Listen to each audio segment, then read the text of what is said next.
আল্লাহ তুমি আমার গুনাহগার উম্মতকে বাঁচাও।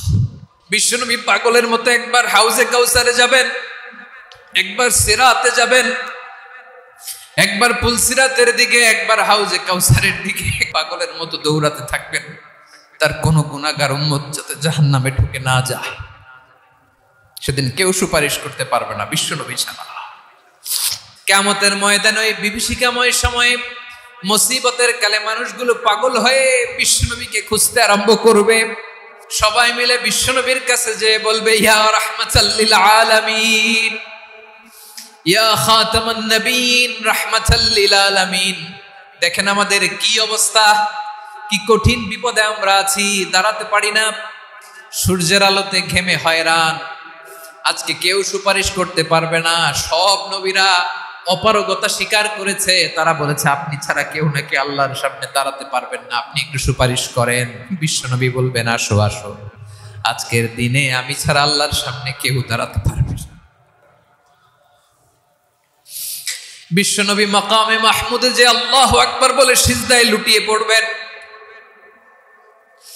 আল্লাহ রাব্বুল আলামিন বিশ্বনবীকে এমন কিছু চমৎকার শব্দ শিখাবেন, ওই শব্দগুলো দিয়ে আল্লাহর প্রশংসা করে বিশ্বনবী কাঁদতে আরম্ভ করবেন। বিশ্বনবী এমন ভাবে অজর দ্বারায় সিজদায় লুটিয়ে পড়ে কাঁদবেন, রব্বুল আলামিনের রহমতের দরিয়ায় জোশ লেগে যাবে। রব্বুল আলামিন এই দৃশ্য থেকে সহ্য করতে পারবেন না। রব্বুল আলামিন বলবেন, ইয়া মুহাম্মদ ইরফা রাসাক, ও নবী আপনি মাথা তোলেন, মাথা তোলেন, আপনার কান্না আমি সহ্য করতে পারি না। নবী আপনি মাথা তোলেন, সাল তুতা, আজকে আপনি যা চাবেন তাই দেব। নবী আপনি সিজদা থেকে মাথা তুলেন, সাল তুতা, যা চাবেন তাই দেব। ওয়াশফা তুশাফা, যার জন্য সুপারিশ করবেন তার সুপারিশ কবুল করে নেব। বিশ্বনবী এবার মাথা তুলবেন। যে বিভীষিকাময় সময়ে প্রত্যেক নবী বলেছেন আমি পারবো না, প্রত্যেক নবী বলেছেন নফসি নফসি, আমার কি হবে আমি জানি না, আল্লাহ আমারে বাঁচাও।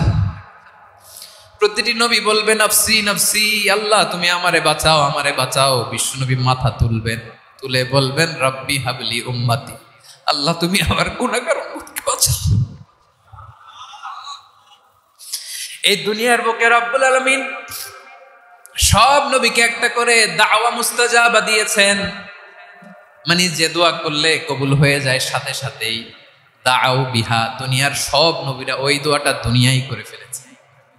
সব নবীকে আল্লাহ একটা করে দোয়া দিয়েছে, নবী দোয়া করলেই কবুল। সব নবীরা ওই দোয়া করে ফেলেছে দুনিয়াতে। বিশ্বনবী বলেন আমি করি নাই। ওয়া ইন্নী আখতাবিউ দাওয়াতি শাফাআতান লি উম্মতি ইয়াউমাল কিয়ামাহ, আমার ওই স্পেশাল দোয়াটা আমি দুনিয়ার পক্ষে কঠিন বিপদে পড়েও কোনোদিন করি নাই। আমি আমার স্পেশাল দোয়াটা কিয়ামতের দিন আমার গুনাহগার উম্মতকে সুপারিশের জন্য রেখে দিয়েছি। আল্লাহ বলবেন নবী ইরফা রাসাক, মাথা তোলেন, আর কাটবেন না।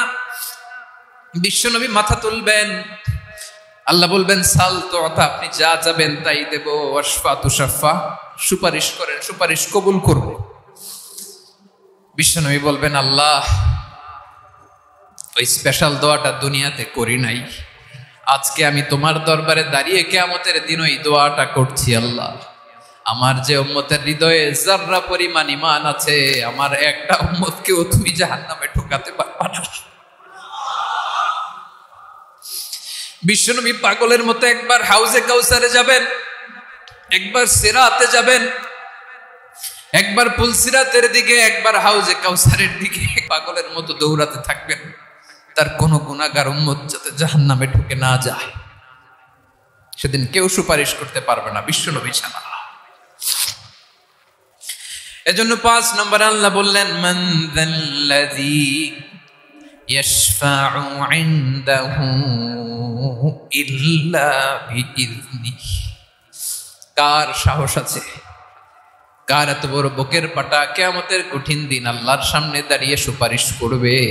কারো ক্ষমতা নেই, কারো ক্ষমতা নাই। বিশ্বনবী সেদিন সিজদায় পড়ে উম্মতের জন্য কাঁদবেন, সবাই কাঁদবে নফসি নফসি, আল্লাহ আমারে বাঁচাও, আল্লাহ আমারে বাঁচাও। বিশ্বনবী বলবেন উম্মতি উম্মতি, বিশ্বনবী আমার জন্য কাঁদবেন, আপনার জন্য কাঁদবেন, আমাদের জন্য সেদিন কেঁদে কেঁদে জাহান্নামের দরজায় দাঁড়িয়ে আমাদেরকে টেনে টেনে জান্নাতে ঢুকাবেন। এজন্য এই বিশ্বনবীর ভালোবাসা যেন আমাদের হৃদয়ে ভরপুর থাকে। আমার ভাইয়েরা, প্রতি শুক্রবার বিশ্বনবীর উপরে বেশি বেশি যেন আমরা দুরূদ পড়ি। আমরা যখন বিশ্বনবীর সালাম দেই, দুরূদ পড়ি,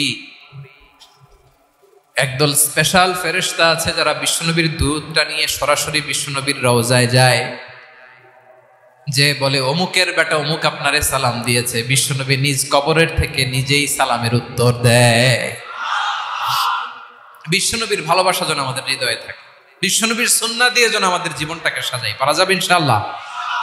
বিশ্বনবীর ভালোবাসা ছাড়া কেউ জান্নাতে ঢুকতে পারবে। বিশ্বনবীর পক্ষে আমরা বলবো, বিশ্বনবীর পক্ষে আমরা লিখব, বিশ্বনবীর জন্য আমরা আমাদের কলিজার রক্ত বিলিয়ে দিব, ঠিক কিনা বলেন? সেদিন বিশ্বনবী ছাড়া কেউ সুপারিশ করতে পারবে না। 5 নম্বর আল্লাহ বললেন, মান যাল্লাযী ইয়াশফাউ ইনদাহু ইল্লা বিইذনি, কে আছে সুপারিশ করবে আল্লাহর সামনে আর আপনি আপনার বাবার দরবারে যে সেজদা দেন? হ্যাঁ, ইব্রাহিম আলাইহিস সালাম থারথার করে কাঁপবে আর বলবে নাফসি নাফসি, আল্লাহ আমারে বাঁচাও। মুসা আলাইহিস সালাম থারথার করে কাঁপবে, আল্লাহ নাফসি নাফসি, আমারে বাঁচাও। আর আপনি পীরের দরবারে যে সেজদা দেন? কোথায় আছেন আপনি? খবরদার, কেউ বাঁচাতে পারবে না। যাকে ইল্লা আল্লাহ যাকে অনুমতি দেন, বিশ্বনবীকে দিবেন, নবীদেরকে দিবেন। এরপরে আল্লাহ তার স্পেশাল ওয়ালিদেরকে, মুত্তাকিনদেরকে, শহীদদেরকে, সিলেক্টেড বান্দাদেরকে দিবেন। কিন্তু কাকে দিবেন, কার জন্য দিবেন, দুনিয়ার কেউ জানে না। একজন ছাড়া, তিনি কে? আল্লাহর ওয়ালিদেরকে, নেককার লোকদেরকে আল্লাহ সুপারিশের অনুমতি দিবেন। কিন্তু আপনি যারে মানেন, যার পায়ে সেজদায় লুটিয়ে পড়ে থাকেন, তারে যে আল্লাহ দিবেন, এটার কোনো গ্যারান্টি আছে? কথা বলেন। এজন্য জপতে হবে একজনের নাম, আওয়াজ করে বলুন, তিনি কে? আয়াতুল কুরসির 5 নাম্বার কথা হচ্ছে, সেদিন কেউ কারো উপকারে আসবে না, সুপারিশ করার সুযোগ পাবে না, আল্লাহ যাকে অনুমতি দেয় তিনি ছাড়া। আল্লাহ যদি কাউকে দয়া করে অনুমতি দেয় তাহলে করতে পারবে, তাহলে পারবে। সেই কিয়ামতের দিনটা বড্ড ভয়ঙ্কর, কেউ সুপারিশ করার সাহস পাবে না। আরে আমার অবস্থা কি আমি জানি না, আমি আবার কারোর জন্য সুপারিশ করব? কথা বুঝেন নাই? আমার কি হবে আমি জানি, তা আমি আরেকজনকে নিয়ে টেনশন করার সুযোগ কোথায়? ইয়া নাফসি ইয়া নাফসি, আল্লাহ আমারে বাঁচাও, আমারে বাঁচাও, আমারে বাঁচাও। কাঁদতে কাঁদতে মানুষ হয়রান হয়ে যাবে, এ নাকি আবার আরেকজনরে বাঁচাও। বিশ্বনবী বলেন, বিশ্বনবী একবার ছাগলের রান খাচ্ছিলেন, রান খেতে খেতে বিশ্বনবী বলেন, আনা সাইয়্যিদুন নাসি ইয়াউমাল কিয়ামাহ, আমি কিয়ামতের দিন সর্বশ্রেষ্ঠ হব, মানুষের মধ্যে সর্বশ্রেষ্ঠ সেরা আমি বিশ্বনবী। আলহামদুলিল্লাহ পড়ে বিশ্বনবী বলেন, সেদিনটা বড্ড ভয়ঙ্কর। সেদিন কেউ কারো কোনো উপকারে আসবে না, বন্ধু বন্ধুর কাজে আসবে না, স্ত্রী স্বামীর উপকারে আসবে না, স্বামী স্ত্রীর উপকারে আসবে না, পীর সাহেব মুরিদরে বাঁচাতে পারবে না, মুরিদ পীর সাহেবরে বাঁচাতে পারবে না, নেতা কর্মীর পরিচয় দিবে না, কর্মী নেতার পরিচয় দিবে না, ভাই বোনকে চিনবে না, বোন ভাইকে চিনবে না, বাবা তার সন্তানকে চিনবে না, মেয়েকে দেখে মা দৌড়ে দৌড়ে পালাবে। বড্ড ভয়ঙ্কর দিন। বিশ্বনবী বলবেন, জমিনটা এখনকার মতো থাকবে না, পুরো জমিনটা সমান হয়ে যাবে, ফ্ল্যাট। এখন তো গোল, তখন ফ্ল্যাট। সবাই এক জমিনের উপরে দাঁড়াবে, সূর্যটা মাথার কাছে চলে আসবে, সূর্যের গরমে মানুষের মাথার মগজ গলে গলে কানের ছিদ্র, নাকের ছিদ্র দিয়ে বেয়ে বেয়ে পড়বে। আহ, সবাই হয়রান, পেরেশান, ক্লান্ত শ্রান্ত। মানুষগুলো বলবে বাঁচার কোনো উপায় নাই। 50,000 বছর মানুষ এরকম দৌড়াবে, চিৎকার করবে, কাঁদবে, বাঁচার কোনো উপায় নাই। সবাই বলবে, আহ, আল্লাহ যদি বিচারটা শুরু করতো, যা হবার হবে, আগে বিচার শুরু করুন। বিচারই শুরু হয় না, বিচার শুরু হইতেই 50,000 বছর। আল্লাহ, 50,000 বছর, 5,000, 15,000 না, 50,000 বছর এরকম যাবে। মানুষগুলো কাঁদতে কাঁদতে বলবে, চলো আমরা আদম আলাইহিস সালামের কাছে যাই, যেন আল্লাহর যে সুপারিশ করে, আল্লাহ আপনি বিচার শুরু করেন। কিয়ামতের ময়দানে সবাই মিলে সাইয়েদনা আদম আলাইহিস সালামের কাছে যেয়ে বলবে, ইয়া আবাল বাশার, ইয়া আউওয়ালাল আম্বিয়া, ও আদম নবী, আপনি দুনিয়ার বুকে প্রথম নবী। আল্লাহ নিজ হাতে আপনারে 60 হাত লম্বা করে বানিয়েছেন। আপনার সম্মানে ফেরেশতাদেরকে সেজদা দিতে বলেছেন। দুনিয়ার প্রথম নবী, প্রথম মানুষ আপনি। আপনি আল্লাহরে যে সুপারিশ করেন যেন আল্লাহ বিচার শুরু করে। আদম আলাইহিস সালাম বলবেন আমি পারবো না, কারণ আল্লাহ আমাকে একটা নিষিদ্ধ গাছের কাছে যেতে নিষেধ করেছিল, আমি ভুল করে এই গাছের ফল খেয়েছি। নাফসি নাফসি, আজকে আমার কি হবে আমি জানি না, আমি বড় লজ্জিত। আমারে যদি আল্লাহ জিজ্ঞেস করে কেন খাইছিলাম, আমার কোনো উত্তর নাই। তোমারে বাঁচামো কেমনে আমি? নবীরা থার থার করে কাঁপবে সেদিন।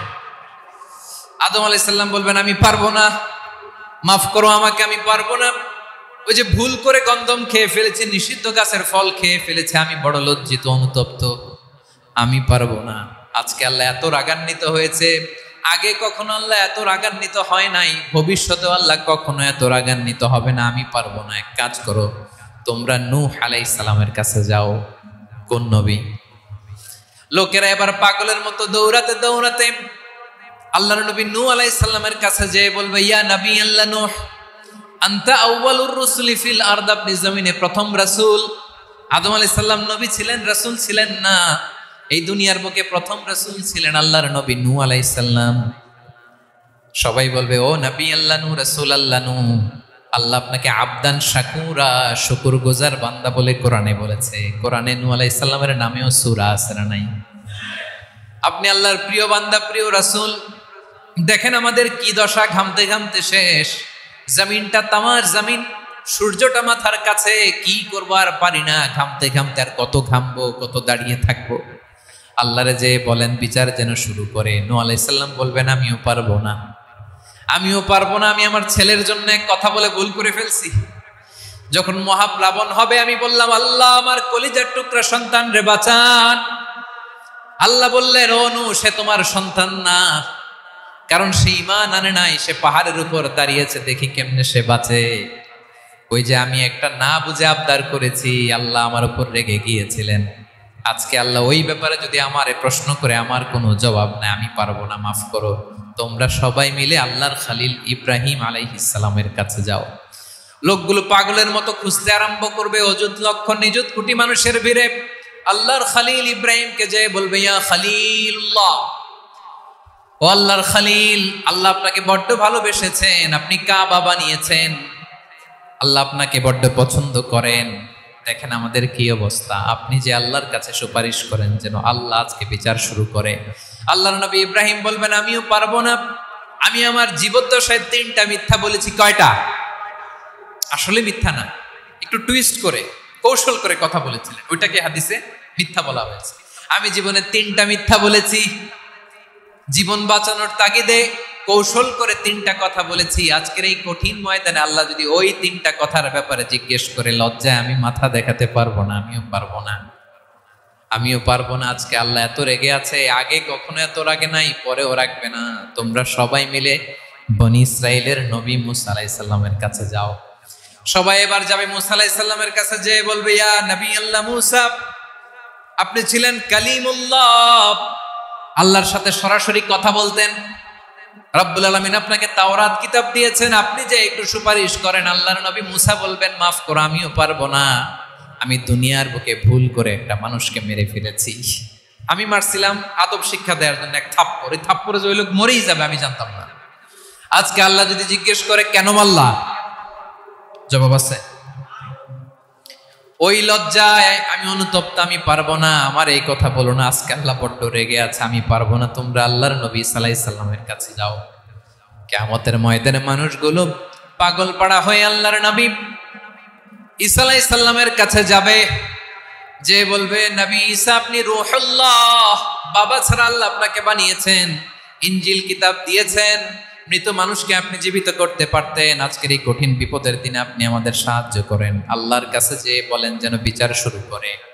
ঈসা আলাইহিস সালাম বলবেন, আমিও পারবো না, ইন্নী উবিদতু মিন দুনিল্লাহ, আমার উম্মত খ্রিস্টানেরা আল্লাহরে বাদ দিয়ে আমি ঈসার ইবাদত করেছে।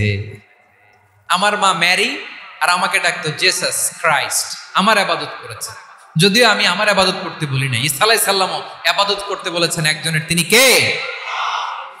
আল্লাহর নবী ঈসা আলাইহিস সালাম বলবেন আমিও পারবো না, আজকে আল্লাহ অনেক রেগে আছে, আমি পারবো না, তবে একটা পরামর্শ দিতে পারি, একটা সাজেশন দিতে পারি। আজকের দিনে এই কঠিন মুসিবতের কালে, এই কঠিন সময়ে কেউ আল্লাহর দরবারে দাঁড়িয়ে একটা টু শব্দ করার ক্ষমতা কারো নাই, একমাত্র আখিরি জামানার পয়গাম্বর বিশ্বনবী মুহাম্মদুর রাসূলুল্লাহ ছাড়া। মানুষগুলো এবার আগুনের মধ্যে পানি দিলে যেমনি আগুন নিভে যায়, দাউ দাউ করা হৃদয়ে জ্বলন্ত আগুন তাদের ঠান্ডা হবে, কিয়ামতের ময়দানে ওই বিভীষিকাময় সময়ে মুসিবতের কালে মানুষগুলো পাগল হয়ে বিশ্বনবীকে খুঁজতে আরম্ভ করবে। সবাই মিলে বিশ্বনবীর কাছে যে বলবে ইয়া রাহমাতাল লিল আলামিন, ইয়া খাতামান নবীন, রাহমাতাল লিল আলামিন। দেখেন আমাদের কি অবস্থা, কি কঠিন বিপদে আমরা আছি, দাঁড়াতে পারি না, সূর্যের আলোতে ঘেমে হয়রান। আজকে কেউ সুপারিশ করতে পারবে না, সব নবীরা অপারগতা স্বীকার করেছে, তারা বলেছে আপনি ছাড়া কেউ নাকি আল্লাহর সামনে দাঁড়াতে পারবেন না, আপনি একটু সুপারিশ করেন। বিশ্বনবী বলবেন আসো আসো, আজকের দিনে আমি ছাড়া আল্লাহর সামনে কেউ দাঁড়াতে পারবে না। বিশ্বনবী বলবেন আল্লাহ, ওই স্পেশাল দোয়াটা দুনিয়াতে করি নাই, আজকে আমি তোমার দরবারে দাঁড়িয়ে কিয়ামতের দিন ওই দোয়াটা করছি। আল্লাহ, আমার যে উম্মতের হৃদয়ে যাররা পরিমাণ ঈমান আছে, আমার একটা উম্মতকেও তুমি জাহান্নামে ঢোকাতে পারবা না। বিশ্বনবী পাগলের মতো একবার হাউজে কাউসারে যাবেন, একবার সিরাতে যাবেন, একবার পুলসিরাতের দিকে, একবার হাউজে কাউসারের দিকে পাগলের মতো দৌড়াতে থাকবেন, তার কোনো গুনাহগার উম্মত যাতে জাহান্নামে ঢুকে না যায়। সেদিন কেউ সুপারিশ করতে পারবে না বিশ্বনবী ছাড়া, কারো ক্ষমতা নাই। বিশ্বনবী সেদিন সেজদায় পড়ে উম্মতের জন্য কাঁদবেন, সবাই কাঁদবে নফসি নফসি, আল্লাহ আমারে বাঁচাও, আল্লাহ আমারে বাঁচাও। বিশ্বনবী বলবেন উম্মতি উম্মতি। বিশ্বনবী আমার জন্য কাঁদবেন, আপনার জন্য কাঁদবেন, আমাদের জন্য সেদিন কেঁদে কেঁদে জাহান্নামের দরজায় দাঁড়িয়ে আমাদেরকে টেনে টেনে জান্নাতে ঢুকাবেন। এজন্য এই বিশ্বনবীর ভালোবাসা যেন আমাদের হৃদয়ে ভরপুর থাকে। আমার ভাইয়েরা, প্রতি শুক্রবার বিশ্বনবীর উপরে বেশি বেশি যেন আমরা দুরূদ পড়ি। আমরা যখন বিশ্বনবীর সালাম দেই, দুরূদ পড়ি, একদল স্পেশাল ফেরেশতা আছে যারা বিশ্বনবীর দুরূদটা নিয়ে সরাসরি বিশ্বনবীর রওজায় যায়, যে বলে অমুকের বেটা অমুক আপনারে সালাম দিয়েছে। বিশ্বনবী নিজ কবরের থেকে নিজেই সালামের উত্তর দেয়। বিশ্বনবীর ভালোবাসা যেন আমাদের হৃদয়ে থাকে, বিশ্বনবীর সুন্নাহ দিয়ে যেন আমাদের জীবনটাকে সাজাই, পারা যাবে ইনশাআল্লাহ।